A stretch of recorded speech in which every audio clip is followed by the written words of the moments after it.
చౌటుప్పల్లో KTR live చూద్దాం. పండించేది దొడ్డుబట్లే కదా, మరి ఇది మోసం కాదా? రుణమాఫీ చేయలేదు, రైతు భరోసా దిక్కులేదు, కింటాల్కు 500 బోనస్ బోగస్ అయిపోయింది, రైతు కూలీల ముచ్చట లేదు, కౌలు రైతులు కనీసం గుర్తు కూడా వస్తలేదు. అందుకేనా మరి రైతు బిడ్డలందరం కలిసి మళ్ళీ గుద్దుదామా కాంగ్రెస్ కు? మొన్న గుద్దినట్టు మళ్ళీ గుద్దుదామా వద్దా? మీకు ఒక్క ముచ్చట చెప్పాలి, ఈ ఉప ఎన్నికతో ఎమ్మెల్సీ ఉప ఎన్నికతో కాంగ్రెస్ ప్రభుత్వం ఏమీ కూలిపోదు. మీరు ఓటేయకపోతే కాంగ్రెస్ పార్టీ పడిపోదు.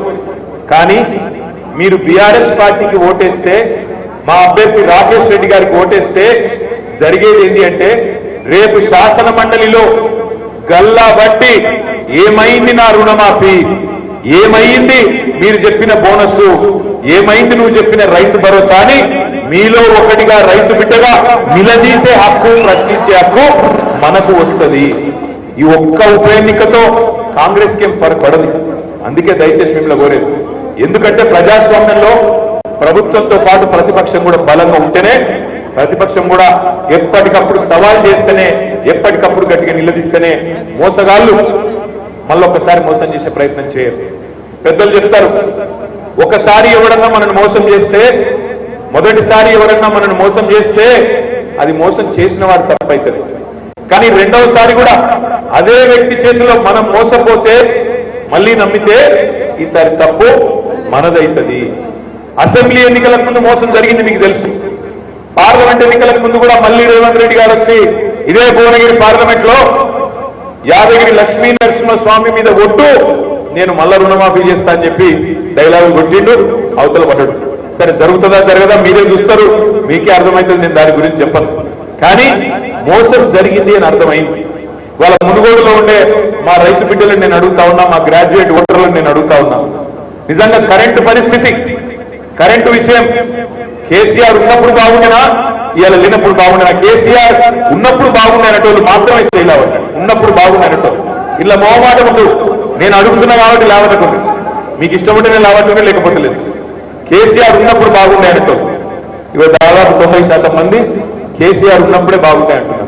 నేను అందుకే అడిగేది మిమ్మల్ని, మరి కేసీఆర్ ఉన్నప్పుడు కరెంటు బాగుండే, కేసీఆర్ ఉన్నప్పుడు టైంకు రైతు బంధు పడుతుండే. కేసీఆర్ రైతు కాబట్టి ఆయనకు తెలుసు రైతు బంధు ఎప్పుడు వేయాలి, నాట్లు వేసేటప్పుడు వేయాలి, నాట్లు వేసుకునేటప్పుడు రైతు బంధు ఖాతాలో ఉండాలి. రేవంత్ రెడ్డి రైతు కాదు, ఆయన రియల్ ఎస్టేట్ మనిషి. అందుకే ఆయన ఏమనుకున్నాడు, నాట్లు వేసేటప్పుడు వేయద్దు రైతు బంధు, ఓట్లు వేసేటప్పుడు వేయాలని చెప్పి మొన్న మీరు పార్లమెంట్ లో ఓట్లు వేసేటప్పుడు ఒకప్పుడు వేసింది. అందుకే నేను అనేది, ఎవరు ఇక మళ్ళీ ఓట్లు వచ్చిందాకా రాదని చెప్తున్నాడు జగన్, మళ్ళీ 5 ఏళ్ల దాకా పత్తా కూడా ఉండదు, మళ్ళీ రైతు బంధు రాదు, రైతు భరోసా లేదు, ఏది లేదు. ఏమన్నా అన్నాం అనుకో గట్టిగా, ఎందుకే కేసీఆర్ మొత్తం తీసుకుపోయాడు, కేసీఆర్ ల్యాండ్ క్రూజర్లు కూడా దాచిపెట్టిండు, కేసీఆర్ ఇది చేసిండు, కేసీఆర్ అది చేసిండు. మాకు అప్పుడప్పుడు డౌట్ వస్తుంది, ప్రభుత్వంలో మేమున్నామా వాళ్ళు ఉన్నారా? అసలు చూస్తుంటే అప్పుడప్పుడు అసెంబ్లీలో కూడా గమ్మత్తు నడుస్తున్నది. వాళ్ళు వేస్తారు, కాంగ్రెస్ వెళ్ళేసి మీ మంత్రి గారు ఇట్లా అంటున్నాడు, అరే మేము మంత్రి కాదు పోయి మేము మాజీ మంత్రి, ఇప్పుడు మా ప్రభుత్వం లేదని అయ్యా మీరే ఉన్నారని మేము యాడ్ చేయాల్సి వస్తుంది అప్పుడప్పుడు. అట్లా తయారైంది ఇలా పరిస్థితి.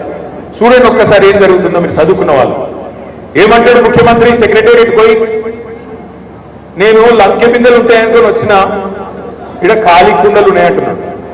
నాకు తెలియక అడుగుతా, లంకె బిందెల కోసం గడ్డపారం పట్టుకొని, తటపారం పట్టుకొని, నెత్తి మీద తుండు కట్టుకొని అర్ధరాత్రి ఎవరు తిరుగుతారు?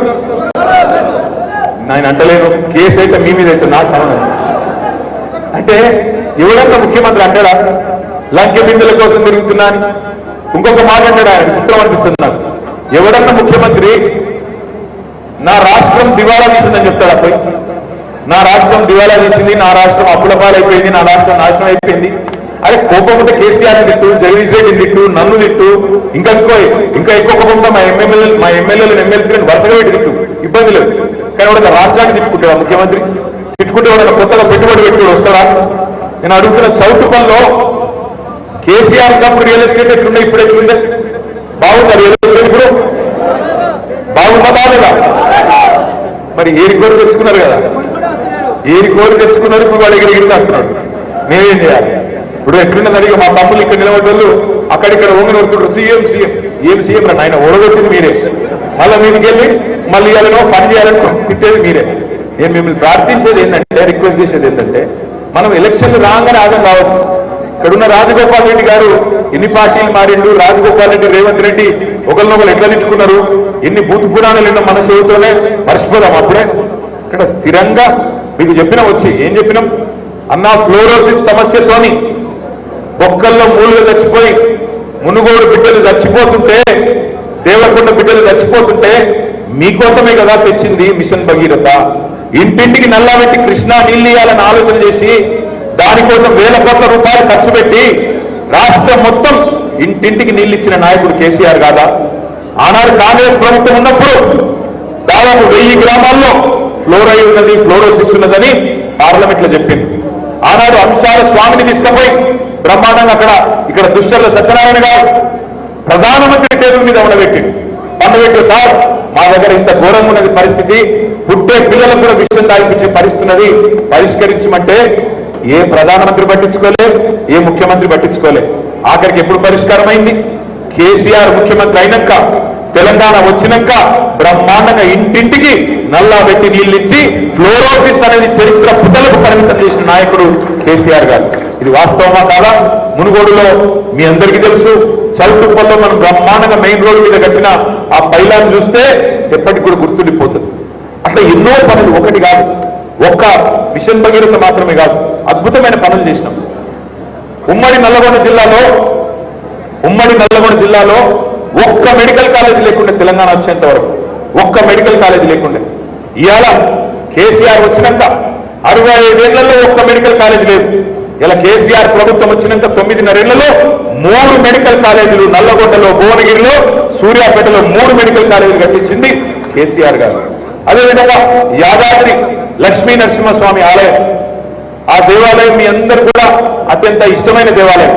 నరసింహస్వామి దగ్గరికి లక్షల మంది భక్తులు పోతారు. అట్లాంటి దేవాలయాన్ని కూడా గతంలో తెలంగాణ వచ్చేంత వరకు ఎవరు పట్టించుకోలేదు.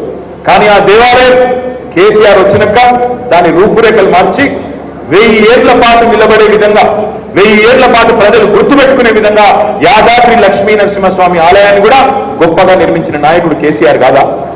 మీ ఉమ్మడి నల్లగొండ జిల్లా, మీ అందరూ రైతు బిడ్డలు కాబట్టి చెప్తా ఉన్నాం, మీ ఉమ్మడి నల్లగొండ జిల్లా భారతదేశంలోనే ఇలా వరి ధాన్యం ఉత్పత్తిలో నంబర్ 1 జిల్లా ఏది అంటే మీ ఉమ్మడి నల్లగొండ జిల్లా అన్న మాట వాస్తవం కాదా? ఇది కేసీఆర్ నాయకత్వంలో జరిగిన వ్యవసాయ విస్తరణ కాదా? రైతు బంధు తెచ్చింది కేసీఆర్ కాదా? రైతు బీమా తెచ్చింది కేసీఆర్ కాదా? 24 గంటలు నాణ్యమైన కరెంట్ ఇచ్చింది కేసీఆర్ కాదా? ఇవాళ మిర్యాలగూడలో, తామెర చెర్లలో 4000 మెగావాట్ల అల్ట్రా మెగా పవర్ ప్రాజెక్టు, యాదాద్రిలో మొదటి 2 దశలు 800 మెగావాట్ల కెపాసిటీతో 2 ప్లాంట్లు ప్రారంభం కాబోతా ఉన్నాయి. 1600 మెగావాట్, 1 మెగావాట్ విద్యుత్ ఉత్పత్తి లేని నల్లగొండలో 1600 మెగావాట్ల విద్యుత్ ఉత్పత్తి చేసింది కేసీఆర్ కాదా? ఆలోచించండి. 65 ఏళ్లు సమస్యల వలయంలో కొట్టుమిట్టాడిన మునుగోడు, దేవరకొండ, మంచినీళ్ల కోసం అవస్థ పడ్డ మునుగోడులో మంచినీళ్ళు ఇచ్చింది కేసీఆర్ కాదా? ఇవన్నీ చేసింది కేసీఆర్ కాదా? ఆలోచించండి. ఇవాళ నేను ఒక్క మాట అడుగుతా ఉన్నాను. ఒకవైపేమో 10 ఏళ్ల నిజం మీ ముంగట్టున్నది, ఇంకోవైపేమో 6 నెలల అబద్ధం మీ ముంగట్టున్నది. పెద్ద అందుకే చెప్తారు, నిజం కడప దాటే లోపల అబద్ధం ఊరంతా తిరిగి వస్తుందని చెప్తారు. ఒక రైతులను మాత్రమే మోసం చేయలేదు రేవంత్ రెడ్డి. ఇగో మా ఆడబిడ్డలు ఇక్కడ ఉన్నారు, మా ఆడబిడ్డలకు ఎన్ని మాటలు చెప్పిండు? 18 ఏళ్లు నిండిన ప్రతి ఆడబిడ్డకు నెలకు 2500 రూపాయలు వేస్తాను. పడుతున్నాయి అకౌంట్లలో? పడతలేవా? పక్కానా? మరి అక్కడ ప్రియాంక గాంధీ చెప్తున్నది, ఉత్తరప్రదేశ్ లో ప్రియాంకమ్మ చెప్తున్నది ఏమని?